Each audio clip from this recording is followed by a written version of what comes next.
Assalamualaikum warahmatullahi wabarakatuh.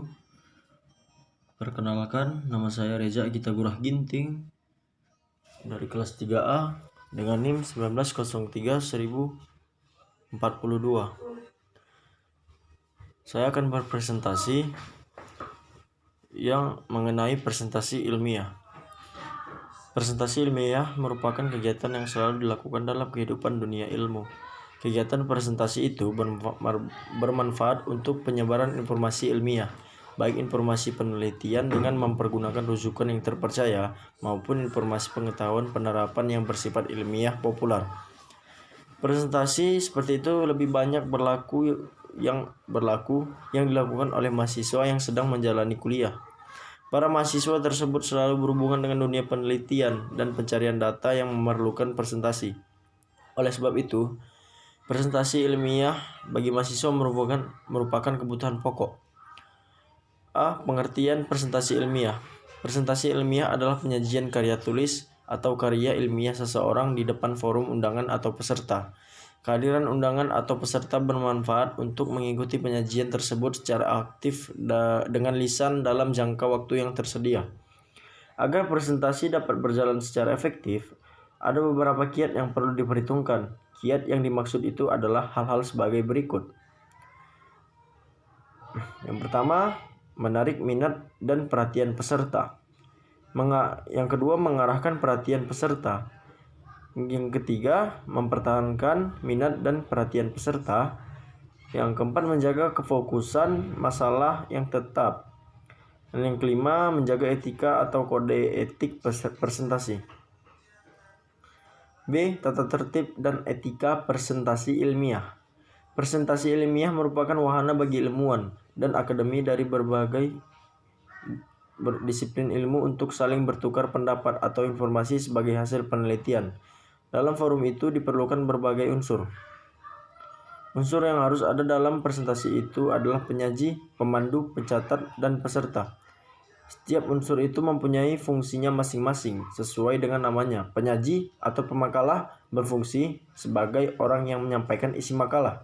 Pemandu atau moderator berfungsi sebagai mengatur jalannya presentasi atau diskusi atau termasuk penentu waktu yang disediakan untuk presentasi itu. Pencatat atau notulen berfungsi sebagai orang yang menghimpun segala komentar, saran, dan pertanyaan dalam buku untuk dijadikan dokumen bagi presentasi itu. Butir lain yang perlu diperhatikan dalam hal etika adalah kejujuran. Setiap orang wajib bersikap terbuka dalam segala hal yang menyangkut informasi yang disajikan. Jika secara terus terang dan secara terbuka bahwa data itu diambil dari sumber tersebut. C. Penyiapan bahan presentasi dalam era teknologi informasi ini. Presentasi ilmiah sudah harus dibantu atau menggunakan multimedia. Pertama, presentasi akan menarik karena penyaji dapat membuat berbagai variasi yang menarik, termasuk membuat animasi. Kedua, penyaji dapat menghemat waktu karena penyaji tidak perlu menulis di papan tulis atau menulis di kertas. Ketiga, penyaji dapat mengoreksi bahan sewaktu-waktu jika hal itu diperlukan. Keempat, penyaji dapat memberikan penekanan pada butir yang dikehendaki. Kelima, peserta dapat menyalin atau mengopi file presentasi jika memerlukannya. Keenam, penyaji dapat membawa bahan dalam flash disk. Ketujuh, bahan presentasi dapat sangat ringan dan sekaligus membantu peserta menangkap esensi bahan yang dibahas. Agar manfaat multimedia dapat dinikmati, presentasi multimedia perlu disiapkan dengan baik. Dalam menyiapkan presentasi multimedia, langkah-langkah yang dapat ditempuh adalah sebagai berikut. 1. Tentukan butir-butir terpenting dari bahan yang dibahas. Penyebutan butir hendaknya tidak terlalu singkat, tetapi tidak boleh terlalu elaboratif karena elaborasi akan dilakukan secara lisan oleh penyaji. 2. Atur butir-butir tersebut agar alur penyajian runtut dan runut, koheren dan kohesif. 3. Ungkapan kerangka pikir makalah yang akan disajikan ada dalam diagram atau bagan alir untuk menunjukkan alur penalaran. D. Pelaksanaan presentasi. Presentasi ilmiah pada intinya adalah pengomunikasian bahan ilmiah kepada peserta forum ilmiah. Dalam hal itu berlaku beberapa prinsip komunikasi sebagai berikut. Memperhatikan tingkat kapasitas peserta ketika pemilihan bahasa dan media. Menghindari kemungkinan multitafsir ungkapan yang dipilih. Berpikir positif tentang peserta. Membuat peserta nyaman, merasa berterima, dihormati, dan dihargai. Mempertimbangkan budaya peserta. Bersikap terbuka terhadap sikap dan pendapat orang lain yang berbeda. 2. Memastikan bahwa pakaian yang akan dipakai tepat pilihan dari segi situasi formal alam budaya yang ada. Memaksimalkan efektivitas dalam proses presentasi. Penyaji memastikan bahwa suaranya dapat didengar oleh semua peserta.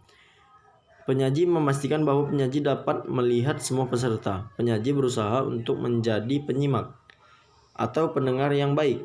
Penyaji mendorong peserta untuk aktif terlibat dalam presentasi. Penyaji merespon peserta pada kebutuhan peserta tersebut. Nah, baik, itulah dari pembahasan presentasi yang saya paparkan. Nah, bisa kita simpulkan bahwa yang telah dijelaskan dari yang saya jelaskan itu adalah tata cara atau langkah-langkah presentasi, atau juga kebutuhan-kebutuhan yang kita perlukan saat kita berpresentasi di depan umum. Nah, baik, saya Reza Gita Gurah Ginting.